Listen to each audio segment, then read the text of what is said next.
భక్తి జీవితం మూడవ భాగం. మొదటి తిమోతి పత్రిక 4వ అధ్యాయం 7, 8 వచనాలు చదవాలి.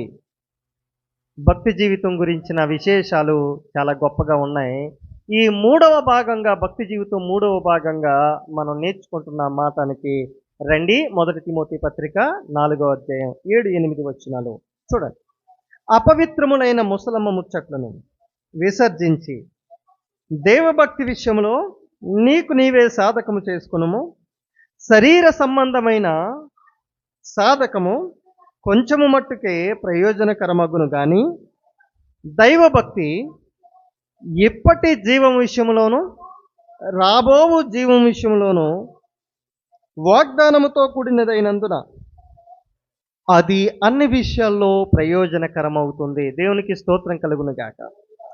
ఎంత మంచి విషయాలు ఈ దైవభక్తి గురించి భక్తుడు మనకు రాయించారంటే చాలా విశేషకరమైనవి, చాలా ఆసక్తికరమైనవి, చాలా ఆలోచింపచేసే మాటలు మనం చదువుతున్నాం.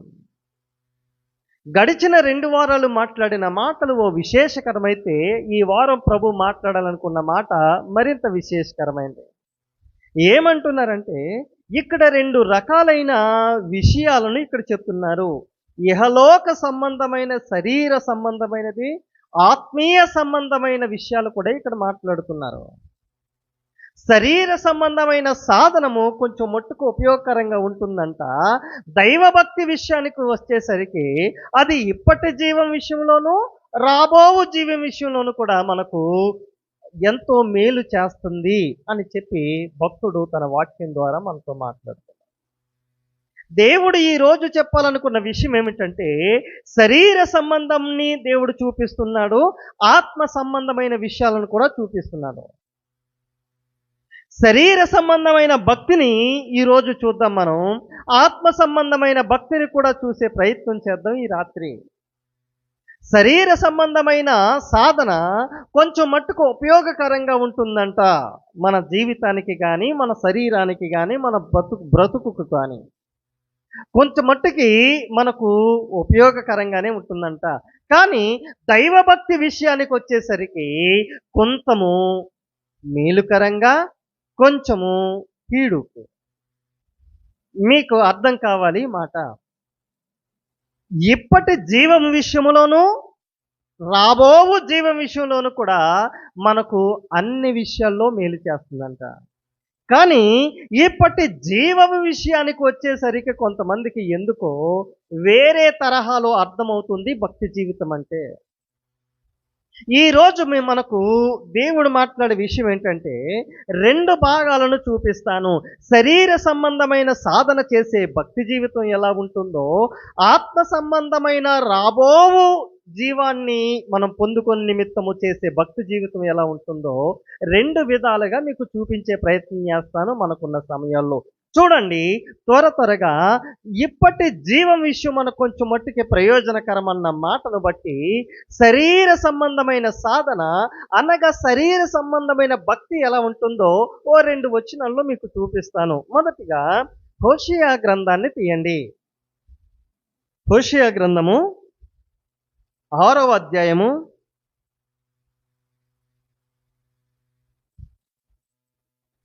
4వ వచనాన్ని చదువుదాం. ఎఫ్రాయిము, నిన్ను నేనేమి చేతును? యూదా, నిన్ను నేనేమి చేస్తును? తెల్లవారగానే కనబడు మేఘములు ఎగిరిపోవునట్లు, ప్రాంతకాలమున పడు మంచు ఆరిపోవునట్లు మీ భక్తి నిలువలేకపోవును. ఇక్కడ ఎఫ్రాయిము అనే ఓ తెగ గురించి, యూదా అనే ఒక తెగ గురించి ప్రభు మాట్లాడుతున్నారు. వారి జీవితంలో దేవుడు మాట్లాడినట్టుగానే ఈనాటి కాలంలో కూడా ప్రభు మనతో మాట్లాడడానికి ఆస్కారమైనట్టుగా మన భక్తి జీవితం ఉంది. నా మాట మీకు అర్థమైందో లేదో. అలనాడు ఎఫ్రాయిము యూదాను బట్టి దేవుడు ఏ మాట అయితే చెప్పారో ఈనాటి దేవుని బిడ్డలుగా పిలువబడే మన గురించి కూడా దేవుడు అదే మాట్లాడుతున్నారు.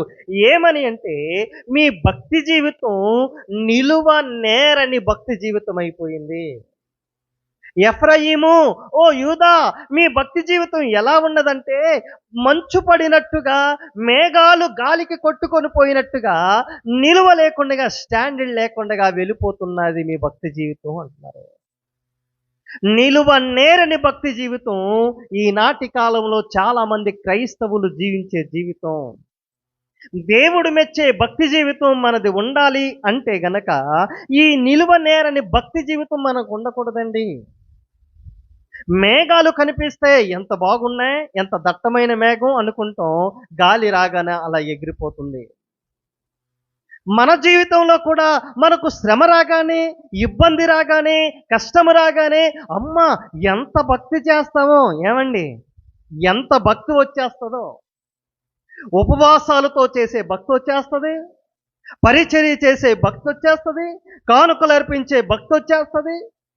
మందిరాన్ని ఎప్పుడు తెరుస్తామా, ఎప్పుడు వచ్చి మందిరంలో మోకరిందామా, వాలిపోదామా అనుకొని చూసేంత భక్తి. అదే వచ్చిన శ్రమ, కష్టము కొంచెం అలా తప్పుకున్నది అనుకోండి, మన భక్తి జీవితం కూడా ఆ శ్రమతోటి, ఆ వేదనతోటి, ఆ మేఘంలాగా అలా కొట్టుకుని వెళ్ళిపోతాయి. నిలువ నేరని భక్తి జీవితం జీవిస్తున్నాం చాలా మంది. నీ భక్తి జీవితం గాలికి వెళ్ళిపోయే ఆ మేఘంలా ఉండకూడదండి. మన భక్తి జీవితం ఆ మంచు కురిసినప్పుడు ఎండ, పొడి ఎండ రాగానే ఆరిపోయే మంచులా ఉండకూడదండి మన భక్తి జీవితం. స్థిరముగా ఉండాలి. కష్టమొచ్చినా, నష్టమొచ్చినా, వ్యాధొచ్చినా, బాధొచ్చినా, కరువైనా, ఖడ్గమైనా, నీవు చేసే భక్తి స్థిరముగా ఉండాలంతే. మేఘాలు వెళ్ళిపోయినట్టుగా ఉండకూడదు నీ భక్తి, మంచు ఆరిపోయినట్టుగా ఉండకూడదు నీ భక్తి. ఎటువంటి పెను తుఫాను నీ జీవితంలో వచ్చినా నీ భక్తి జీవితం స్థిరముగా ఉండాలి. నిలువ నేరని భక్తి జీవితం నీవు జీవించవంటే తీర్పు దినాన్ని అంటాడు, నీవు చేసే భక్తి నిలువ నేరని భక్తి చేసావు నువ్వు, నీ భక్తి వల్ల నీకు ప్రయోజనమేమీ లేదు అంటాడు దేవుడు. ఉపయోగకరమైన, ప్రయోజనకరమైన భక్తి జీవితం మనలో ఉండాలంటే మన భక్తి జీవితం ఎలా ఉండాలి? నిలువ నేరని భక్తి జీవితంగా ఉండకూడదు, స్థిరమైన భక్తి జీవితం ఉండాలి. స్థిరమైన భక్తి జీవితం ఉండాలి. అడుగుతున్నాను నా స్నేహితులారా, మన భక్తి జీవితం స్థిరమైనదేనా? చూడండి, ఇంకో జీవితాన్ని చూపిస్తాను, ఇంకో భక్తి జీవితాన్ని చూపిస్తాను. చూడండి, రెండవ తిమోతి 3వ అధ్యాయము 5వ వచనం చదువుదామా? పైకి భక్తి గలవారి వలె ఉండి దాని శక్తిని ఆశ్రయించని వారినయుందురు, ఇట్టి వారికి విముఖుడవై ఉండుము. ఇక్కడ దేవుడు దైవజనుని ద్వారా రాయబడిన మాట ఏమిటంటే, పైన భక్తి చేసేవారంట. పైన భక్తి. ఈ భక్తి దైవజనుడు ఏమన్నారంటే శరీర సంబంధమైన భక్తి. పైన భక్తి. మన భక్తి జీవితం ఎలా ఉంటుందో ఆలోచించాలి ఒకసారి. పైన భక్తి ఏమన్నా మెరుగులు దిద్దుతున్నామా? పైపైన లోపలకు లోతైనది భక్తి జీవితం జీవించలేకపోతున్నాం మనం. నా స్నేహితులారా, అర్థం చేసుకోవాలి. ఈ రాత్రికాల సమయంలో మనం పైన భక్తి చేసేవారిగా ఉంటే, మనుషులకు కనబడాలని పైన ప్రార్థనలు చేసే ఉంటే మన భక్తి సరైనది కాదు. మనుషులకు కనబడాలని మనము దేవుని పేరట క్రైస్తవులుగా, విశ్వాసులుగా పిలువబడుతూ, అమ్మా ఎంత గొప్ప ప్రార్థనా పరురాలు, అమ్మో ఇతను ఎంత గొప్ప ప్రార్థనా పరుడు, ఎంత గొప్ప విశ్వాసి, ఎంత గొప్ప పరిచారకులు, ఎంత గొప్ప పరిచర్య చేస్తారు అని మనుషులను మెప్పించే పైన భక్తి దేవుడు అసహించుకునేది. అట్టివానికి దేవుడు విముఖుడై ఉంటాడట. విముఖుడు అంటే నిన్ను అసలు పట్టించుకోడు, నిన్ను విడిచిపెట్టేస్తాడు ఆయన. నీ భక్తి జీవితం ఆయనకు ఉపయోగకరం కాదండి. మనకు ఉపయోగకరమైన భక్తి ఉండాలంటే అది దేవుడు మనకు ప్రయోజనకరమైనదిగా మార్చేది. లోతైన భక్తి జీవితం మనం జీవించాలి. దైవజనుడు అంటారు ఓ చోట, నీవు లోతుగా వేరుపారినట్లు కుడి ఎడమలకు వేరుపారాలంట. వేరు ఎంత లోపలికి వెళుతుందో పైన చెట్టు అంత పెద్దదవుతుంది, అంత వృక్షంగా మారుతుంది, అనేకులకు ఫలాలిచ్చే రీతిగా ఉంటుంది. మన భక్తి పైదినిగా ఉండడానికి ఉన్నాయి. రాబోవు జీవం విషయములో నీవు నేర్చుకునే భక్తి జీవితం గురించి కొన్ని విషయాలు త్వరగా చెబుతాను. చూడండి, యోబు గ్రంథం 4వ అధ్యాయం 6వ వచనం చదువుదామా? నీ నీ భక్తి నీకు ధైర్యం పుట్టింపదా? నీ యథార్థ ప్రవర్తన నీ నిరీక్షణకు ఆధారము కాదా? చాలండి. ఇక్కడ చెప్పిన మాట ఏమిటంటే, ధైర్యము పుట్టించు భక్తి నీవు చేయగలిగితే ఆ భక్తి నీకు ప్రయోజనకరం. స్తోత్రం కలుగును గాక. నీకు రాబోవు జీవము విషయములో నీకు ధైర్యముగా ఉండాలి అంటే దేవుడు అంటున్నాడు, నీ భక్తి నీకు ధైర్యం పుట్టించాలి. నీ భక్తి నీకు ధైర్యం పుట్టించే భక్తి నీవు చేయాలి. ఎదుటి వారికి ధైర్యం పుట్టించే భక్తి నీవు చేయాలండి. నీ కుటుంబము నీకు ధైర్యము పుట్టించే భక్తి చేయాలండి. నీ స్నేహితులకు ధైర్యము పుట్టించే భక్తి నీవు చేయాలండి. నీ భార్యకు ధైర్యము పుట్టించే భక్తి మీరు చెయ్యాలండి. మీ భర్తలకు ధైర్యము పుట్టించే భక్తి మీరు చెయ్యాలండి. మీ తోబుట్టువులు, మీ రక్త సంబంధికులకు ధైర్యము పుట్టించే భక్తి మీరు చెయ్యాలంటే నీ భక్తి నీకు భయపడే రీతిగా చేయకూడదు. చాలామంది భక్తి చేస్తారు, ఆ భక్తిలో ధైర్యము ఉండదు, పిరికితనం ఉంటుంది. పిరికి వారు నరకానికి పాత్రులని బైబిల్ చెబుతుందండి.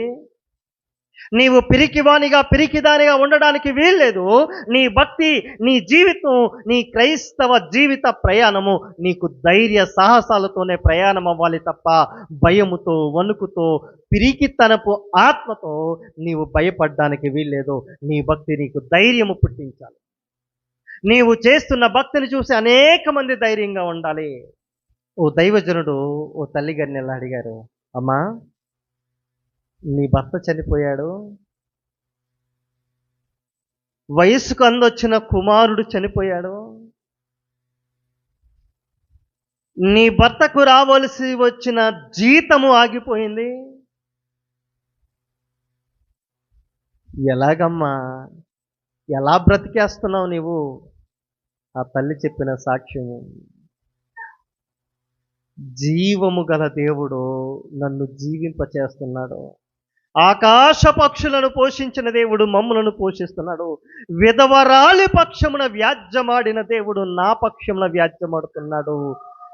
ఆకాశాన్ని భూమిని సృష్టించిన దేవుడే నా పక్షమున ఉంటే ఈ లోకములో భర్త, బిడ్డలు, ధనము ఏమీ లేకపోయినా పర్వాలేదు నాయనా, నా దేవుడు నాతో ఉన్నాడని సాక్ష్యం ఇచ్చిందా ఓ తల్లి. ఆ తల్లి చెప్పిన సాక్ష్యమును బట్టి ఆ దైవజనుడు కంట తడి పెట్టుకున్నాడు. ఆ భక్తి జీవితాన్ని చూసి నాకు ఆశ్చర్యం అనిపించిందయ్యా. అటువంటి భక్తి జీవితాన్ని చూసి నాకు ఆశ్చర్యం అనిపించిందయ్యా. అడుగుతున్నాను నా స్నేహితులారా, ఆ తల్లి చేసిన ధైర్యము పుట్టించే భక్తి జీవితం మనలో ఉందా? నేనున్నాను అని భరోసా ఇచ్చే భర్త లేడండి. చేతికందొచ్చిన వయసుకొచ్చిన కుమారుడు ప్రాణాలు కోల్పోయాడండి. పోషణాధారం కరువైపోయిందండి. అయినను ఆ తల్లి ఎంతో ధైర్యంగా దేవుని మీద ఆధారపడి గొప్ప సాక్షిగా నిలవబడింది. ఎంత గొప్ప ధైర్యము ఆ తల్లి చూపించింది. అడుగుతున్నానండి రాత్రి, ధైర్యము పుట్టించే భక్తినా మనం చేసేది? ధైర్యము పుట్టించు భక్తి చేయగలుగుతున్నామా మనం? ఎవరైనా ఏదైనా ఒక బలహీనత వస్తే నీ దగ్గరకు వచ్చిన వారు, ఏమండి మీరు దేవుణ్ణి నమ్ముకున్నారు, మీకు ఏమొచ్చింది, ఏమి కలిగింది, మీకు అన్ని శ్రమలు, అన్ని ఇబ్బందులు, అన్ని ఇరుకులంటే, అవునవును అన్ని సమస్యలని దేవుణ్ణి విడిచిపెట్టి వెళ్ళిపోయేవారు ఎంతమంది లేరు? దేవుణ్ణి విడిచిపెట్టి వెళ్ళిపోయేవారు ఎంతమంది లేరండి? కానీ ధైర్యము పుట్టించు భక్తి ఉన్నప్పుడు, నీ దేవుడు నిన్ను అనేక రీతులుగా పరీక్షిస్తున్నప్పుడు, ఆ పరీక్షల్లో నీవు నిలబడినప్పుడు ఆ భక్తి జీవితం ఎంత మేలు చేస్తుంది మనకు, ఎంత మేలు చేస్తుంది. ఆ ధైర్యము పుట్టించు భక్తి మనకుందా? చూడండి, ఇంకో భక్తిని మీకు చూపిస్తాను. రాబోవు జీవం విషయంలో మనకు ప్రయోజనకరమైన భక్తి ఎలా ఉండాలో మరో సంఘటనను మీకు చూపిస్తాను. యోబు గ్రంథం 36వ అధ్యాయము 13వ వచనాన్ని చదువుతాం. అయినను లోపల హృదయపూర్వకమైన భక్తి లేని వారు క్రోధమునుంచుకొందురు, ఆయన వారిని బాధించినప్పుడు వారు మొర్ర పెట్టరు. ఇక్కడ చెప్పబడు, నీవు చేసే భక్తి జీవితం హృదయపూర్వకంగా చేయాలి, మనస్ఫూర్తిగా చేయాలి, మనస్ఫూర్తిగా చేయాలి. నీవు చేసే భక్తి ఎవరి కోసమో చేయకూడదండి. చేసే భక్తి తల్లిదండ్రుల కోసం. మా అమ్మ బుర్ర తినేస్తుందండి, అందుకే నేను మందిరానికి వెళ్తున్నానండి. అయ్యో మా నాన్న బుర్ర తినేస్తాడండి, అందుకే మందిరానికి వెళ్తున్నానండి. అయ్యో మా కుటుంబీకుల బాధ తట్టుకోలేక మందిరానికి వస్తున్నానండి. వద్దండి, నీ భక్తి హృదయపూర్వకముగా ఉండాలి. మనం చేసే భక్తి హృదయపూర్వకముగా ఉండాలి. స్నేహితులారా, అడుగుతున్నాను, మన భక్తి హృదయపూర్వకమైన భక్తేనా? బలవంతము లేని భక్తేనా మనం చేస్తున్నది? దేవుడు హృదయాన్ని పరీక్షించువాడు. ఆ హృదయాంతరంగము చేసే భక్తి దేవుడు ఆలకిస్తున్నాడా? నీ భక్తిని చూసి దేవుడు నిన్ను మెచ్చుకోగలుగుతున్నాడా? యోబు గారు శరీరమంతా కురులిపోయింది, కురుపులు ఉంటే శిలాపెంకులు పెట్టి గోకుతూ ఉన్నారు. సమస్య దినదినము పెరిగిపోతుంది, కానీ హృదయాంతరంగములో నుండి భక్తి చేస్తున్నాడు ఆయన. ఈ మాటలు వింటున్న నా స్నేహితులారా, శారీరక సమస్య, కుటుంబ సమస్య, మనశ్శాంతిని కోల్పోయే స్థితి, అయినను నీవు చేసే భక్తిని హృదయపూర్వకముగా చేయగలిగితే, హృదయపూర్వకమైన భక్తి చేయగలిగితే, దేవుని ముందు మనము దేవుడు మెచ్చుకునే భక్తి జీవితం కలిగిన వారు. ఆ భక్తి జీవితం మనకు ప్రయోజనకరమైనది. స్తోత్రం కలిగినది, ప్రయోజనకరమైన భక్తి. ఆ భక్తి మనము హృదయపూర్వకముగా చేయాలి. హృదయపూర్వకమైన భక్తి మనం చేయగలుగుతున్నామంటారా? ఆలోచించాలి, ఆలోచించాలి. మన పైన భక్తి చేయకూడదండి. మనము పైన మనుషులకు కనబడే భక్తి కాదండి. నిలువ నేరని కొట్టుకొని పోయే ఆ భక్తి చేయకూడదండి.